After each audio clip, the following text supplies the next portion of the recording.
Mad Knicks giving a recap of what happened, everything in this past week in Knicks world, Knicks news, Knicks rumors, Knicks everything. Let's just get right into it, man. I ain't gonna waste y'all time. Mitch ended up signing with the Celtics, as we all know. I put it in my Mad Knicks short channel. Right before that, Ariel Hukporti moved on to Philly. Then Mitch signs with the Celtics. It was always going to be in question whether Mitch was going to come back. I mean, for so many reasons. And I mean, let's be real. Throughout the years, also some of the reasons why you always questioned if Mitch was really actually going to come back. Once we signed Landry, the money started to get shorter and shorter we could offer Mitch. And Mitch was going to take that much of a pay cut. I didn't see it. Although you are seeing some of the tweets OG tweeted out to him and Cat tweeted out to him. And there was a cryptic message with Mitch speaking about, I tried, brother. I didn't want this to happen. Hopefully the truth comes out at some point. I'm gonna miss you, big dog. Keep being great. Is it gonna be a later date that Mitch puts out his story and speaks on what really happened through the negotiations? Maybe he wanted to take a pay cut. Who knows? And that's possible because, as I mentioned, man, throughout the years, every step of the way, Mitch has been in the rumor mills, especially since Leon Roses got here. He's constantly been in the rumor mill as far as getting traded. Traded for this guy, traded for this guy. So how much did the front office really believe in Mitch? And hopefully that's a good calculation on their part because Mitch is the plus defender, man. The rebounding, maybe you can supplement that. But the defense, you kind of can't, man. And I understand, man, Mitch do have flaws. He doesn't make in threes. He doesn't make in free throws. Well, that's a problem. It gets hard to play him when he's not making his free throws. You're really only relegated to playing him after the 2-minute mark. So it's a foul. It's a foul away from the play. So it's away from the play foul. And he has to be out the play for that to even happen. So that's an issue, man. They're going to go hack a Mitch and get back in the game where they could gain momentum. I understand in that regard. And of course, the injuries, it's a problem. It's a problem with Mitch. The injuries, he's just injury prone. It is what it is. A guy that tall, he suffers a lot of ankle injuries. So I understand it, man. And even outside of just those normal injuries, man, like what happened with him this past series in the Spurs, he breaks his hand. Well, it was first called a pinky, and now he's saying it's a knuckle. And he kind of spoke about it, man. He kind of went in depth about it. I would like to address the concerns regarding my finger, which was actually my knuckle. To provide some context, I have been dealing with personal issues, relationship problems, and internal struggles which affected my performance on the basketball court. Upon returning to New York, I received an unexpected phone call, and my family members contacted me, informing me that my youngest brother has been in a car accident. I did not see the messages until I arrived home late that night. As the eldest sibling, I felt deep concern, and I immediately went into panic mode. I began returning calls and texts, and when I FaceTimed my brother, I thought he was deceased. He was wearing a neck brace, unresponsive, and not speaking. I broke down in tears, feeling like a failure for not being able to protect my siblings. Being 910 miles away, I felt helpless. In the moment of frustration, I banged my hand on my truck. So, that in a nutshell, Mitch is explaining, he thought something happened to his brother, and then in frustration, he punched the wheel and he broke his hand. And we all kind of suspected that out of nowhere, he hurt his pinky. And we thought it would happen in the game against Cleveland because there was a part where he has a tip dunk, or what was it, a rebound? It was something along those lines. And he starts holding his hand. So everyone assumed that's what it was. And it's like, oh my God, please, I don't have to remind y'all. We went right back in time to when we found the news right before the finals started. And it's like, oh my God, why does this happen to us? And they say he's going to get surgery. He's going to play. It shows, man, the commitment level of Mitch, man. As he mentioned, him doing anything for us that we asked. Getting surgery immediately, coming back. I'm pretty sure he was still in pain, but he thugged it out. Didn't really have a real effective series for us. Didn't really have a real effective playoffs for us, but some key moments, some real good key moments, man. So, hey, Mitch, man, I'm hurt that you're gone. I hate that you're gone. You are up now. I just wish it wasn't the Celtics, but all love, man, all love. So the Knicks end up signing Andre Drummond. Not really crazy about the signing. He can rebound. He's a massive guy. I want to see him get in more shape, man. He's only 32 years old, which is crazy. So he's really only 4 years older than Mitch. Not really such a big gap, but I want to see him get in better shape. He's from this town. He's from this city. So, people on Twitter mentioning hopefully the Mike Brown effect, the team effect, the New York City effect, where he comes in motivated and he goes extremely hard for us. Hey, man, we're all going to hope for that. But on his face, the signing, not in love with it. And then, it makes me kind of question a little bit. What was the plan? Okay, Leon, you didn't want Mitch, or maybe you said you was going to let Mitch walk. But what was the real plan? And it got me thinking, man. It has me thinking, which makes sense, to be honest with you. They're punting for the trade deadline. I mean, this backup center position is not a position you have to fill right now. It doesn't have to happen at this moment. It don't even really have to happen in the beginning of the season. It can be a mid-season acquisition because you see they want Yves Missy from the Pelicans, and maybe the Pelicans aren't willing to bite right now, but maybe during the middle of the season they might. So I get it. I just don't like the plan being a trade acquisition unless you know for a fact that team wants to trade that player. We'll see. We'll see. I'm hoping there's another thing happening because, we do have the taxpayer mid-level exception, and we could split it up to sign 2 players to still stay, and it will cap us at that second apron. If you're already assuming it's Jordan Clarkson that we're going to retain, which more likely might be the case, would it be another big? People talking about Jonas Valanciunas. I'm good on Jonas Valanciunas, man. I mean, that's going to make us so weak defensively as far as our backups is concerned. And if we're going to go with Andre Drummond, I really would rather go with a more high upside, almost, kind of young, something like that kind of third string center. Or if that guy's going to be the second string center, Andre Drummond is your third string center. You know what I mean? I kind of want that little bit of a mixture at that position. We're going to have to figure out how we're going to go about it. 14 players is the minimum you can have to go into the season. So we'll be okay with that. Actually, we might be over that because you still have you still have nickel if you're going to keep nickel on the roster. I think we're going to keep nickel on the roster. I want to keep nickel on the roster. I haven't watched him play yet as far as the Summer League is concerned, but I like the idea of keeping that kind of shooter on the roster. So that might mean Pacome Dadier, man. What's going to happen with him, man? I mean, I'm really interested in seeing how much the front office really believes in Pacome Dadier. I don't understand. I never understood the pick and the direction. I just don't understand where they're going with him and what they're trying to do with him. I don't get it, man. I mean, I felt I don't know. I feel they're all smarter guys and they all have intel. But it almost feels like it was thrown for a curveball at them when Dadier said he was staying. And I felt like they picked him with the thought in mind that he was going to go back to France. And, you got him on a roster. So he is, he's only making $2-3 million, I believe. So, you can probably give up some second round picks and have a team absorb him. But was that what you picked them for? Was that what we kept them on a roster for after all this time? I don't know. I just don't know. I have no idea. I'm confused with what they're doing with Pacome Dadier. So, the mid-level exceptions, 2 of them, you split it to say Jordan Clarkson is one, and you want a center. LeBron James seems to be this name keep coming up. LeBron James.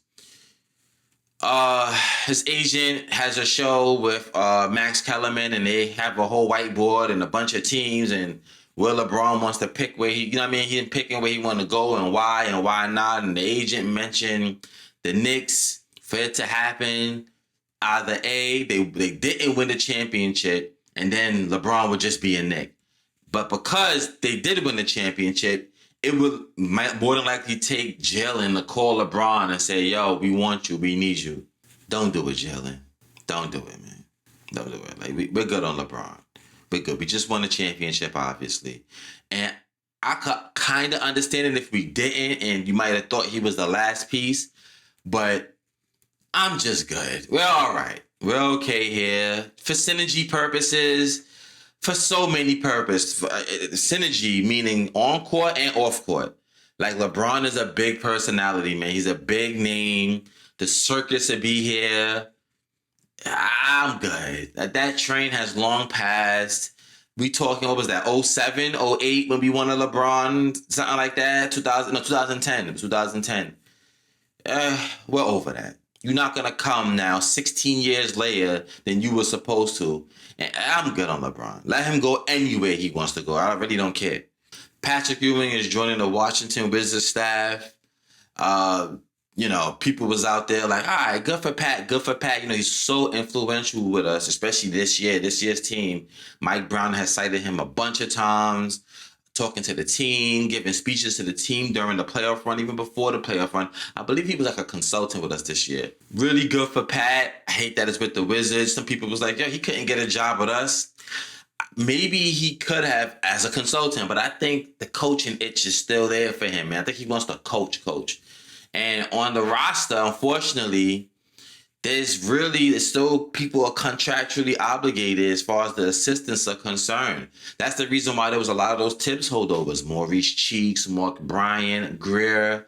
It's a bunch of holdovers. Obviously, Jalen's father, Rick, because they were still under contract with the Knicks. They couldn't just get off it. It would be silly to just get off of it. And Mike Brown was hired so fast, it might have been very, very difficult for him to just have a bunch of guys that he could have in as assistant coaches.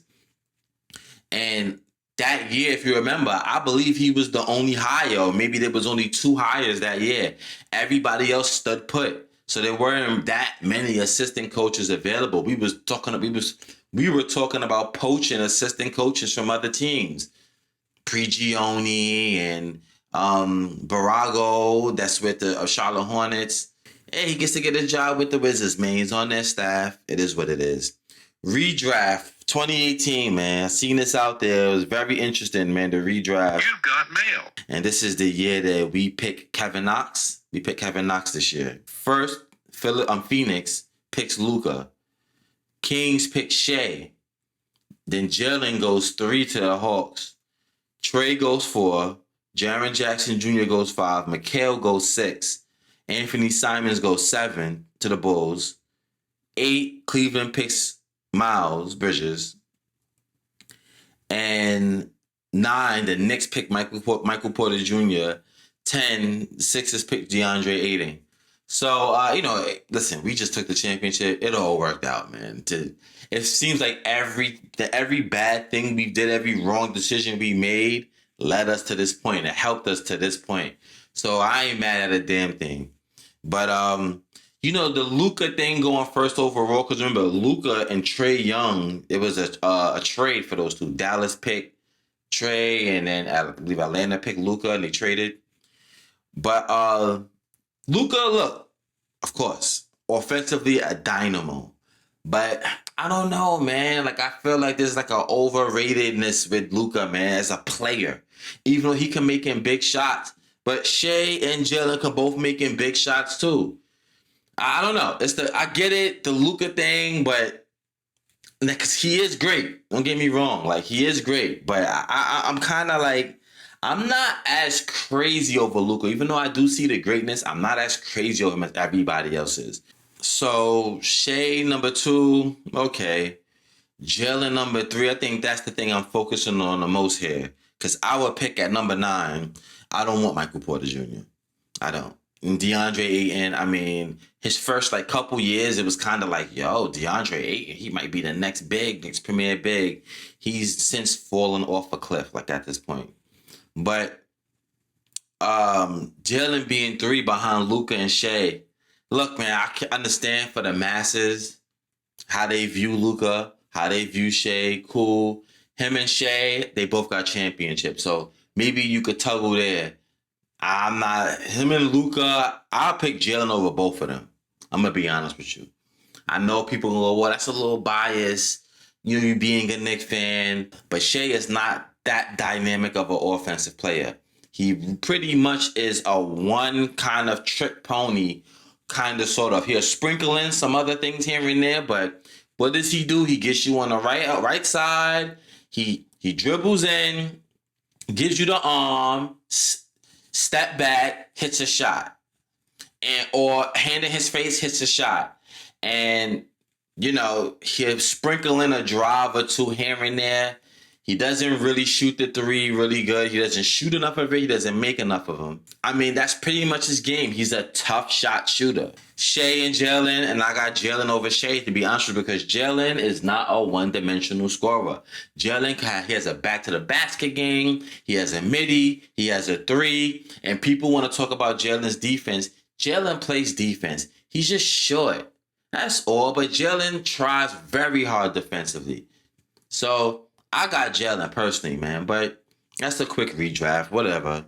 It all worked out for us. Going over the Summer League roster, our draft pick, Jack Cahill, he's not on the Summer League roster, which is interesting. Some players, of course, that we've had on the roster already, and our draft pick, Tyler Nickel we playing, Dylan Jones, of course, Dadier is going to be playing. Then we have Toby Akani, Jaden Atkins, Will Johnston, Oziah Sellers, Akoy Yotes, Keith Pellick III, Langston Wilson, Liam Roberts, who I've watched. I kind of like some of the stuff from Liam Roberts. He's like a 7-foot center or whatever. I want to say I like some of the stuff. I didn't hate it. I didn't. He's a tall guy. He's big. He's but he has skills. He has a little bit of a skill set. You know what I mean? Like he can shoot the shot. Shot looks pretty decent. But he's a big, slow guy. So I don't want to say I liked it, but I didn't hate what I saw, especially for a team that centers wanted. You know what I mean? Like we need some size. Eric Reynolds II, Trayson Eaglestaff, Lance Ware, Mo D is gonna be playing, Nick Jordan.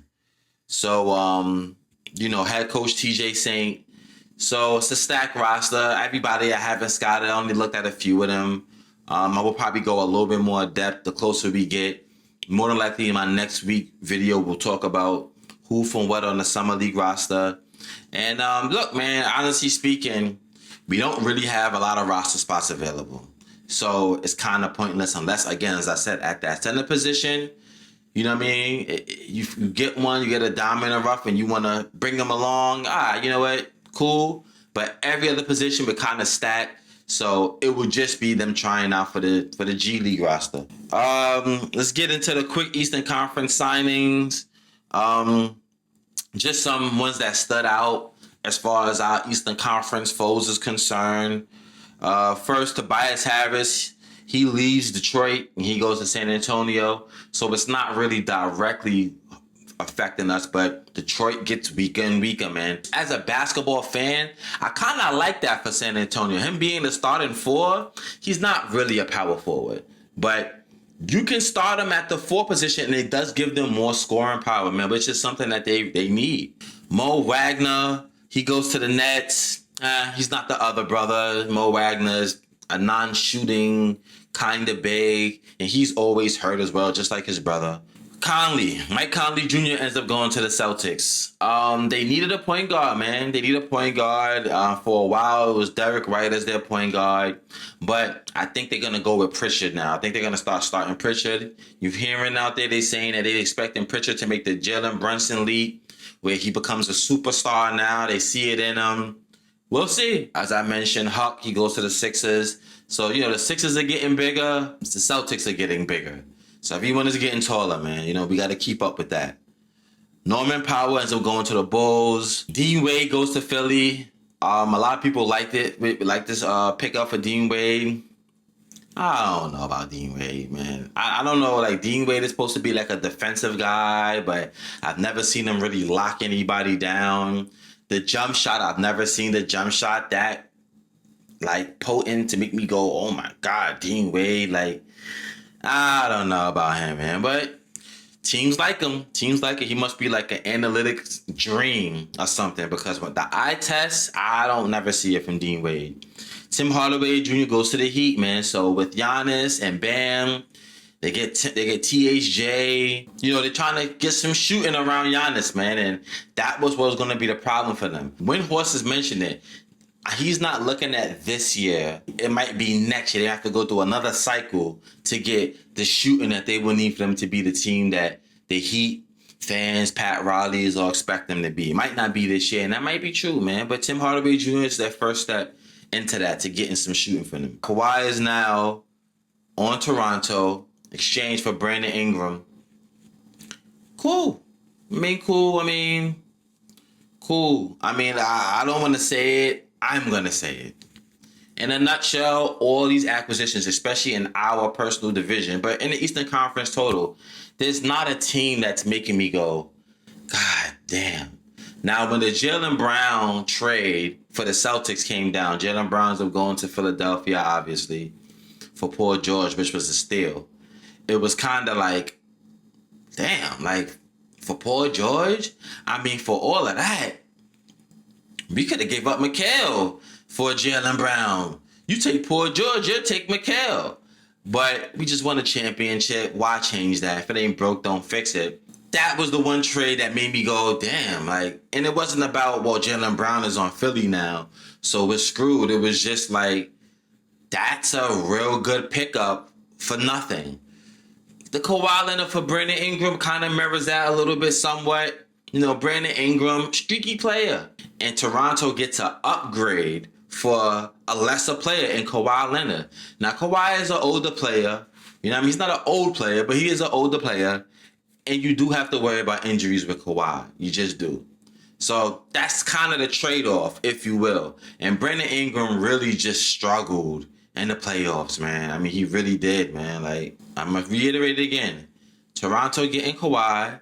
Philly getting Dean Wade, Huck Porty, and Jaylen Brown. Celtics getting Mitch and Mike Conley Jr. Brooklyn, we ain't even going to talk about them. Not really worried, man. Not really scary to me. Not as a Knicks fan. Not when I look at my Knicks team and I'm looking at them, I'm not going, damn. I'm going, we beat Jaylen Brown on his own. He was with a better team than what the Philadelphia Sixers is presenting me right now. We beat Philly. We smoked them last year. This past playoffs. We smoked them twice, honestly speaking. But we smoked them this past year, swept them. You just bring them together. We can sweep them all together, man. This brings us one pile of dirt. All right, we sweep y'all all at once, man. That's all right. So I'm not really fearful, man. Again, they're a good team. They're an interested team. When you see the names, you're like, oh my God, the names do draw. You know what I mean? They jump out at you, but not really scary. Celtics, they probably going to take a step back. They're hoping for a big year from Pritchard. We'll see, but they might take a step back. I don't know how big of a step, but they might take a step back. Toronto, they might be better. It's going to be better for sure. Kawhi is the real deal, man. You know what I mean? But quickly has to be something. RJ, he's a good player. And I want to know how that works as far as fit. RJ wants the ball in his hand. Doesn't really play that well with off the ball. Kawhi as well wants the ball in his hand. Scotty Barnes wants the ball in his hand. Quickly wants the ball in his hand. Not really that intimidating. I don't know. I want to see how it all works out and how it all meshes. But whatever, not really fearful. So, hey, man, I'm still very bullish on us next year, man. You know what I mean? As I said, it's just started. Free agency just started.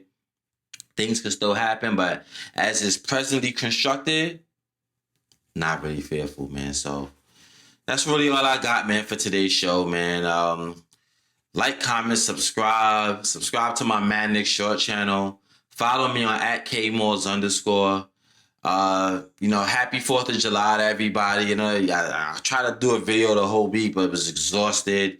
This whole week was just nuts, and especially yesterday was even just went another level. So I'm glad I got one done out this week, and I'll be doing some videos next week, man. So we up out of here, man. Y'all already know what it is, man. Let's go Knicks.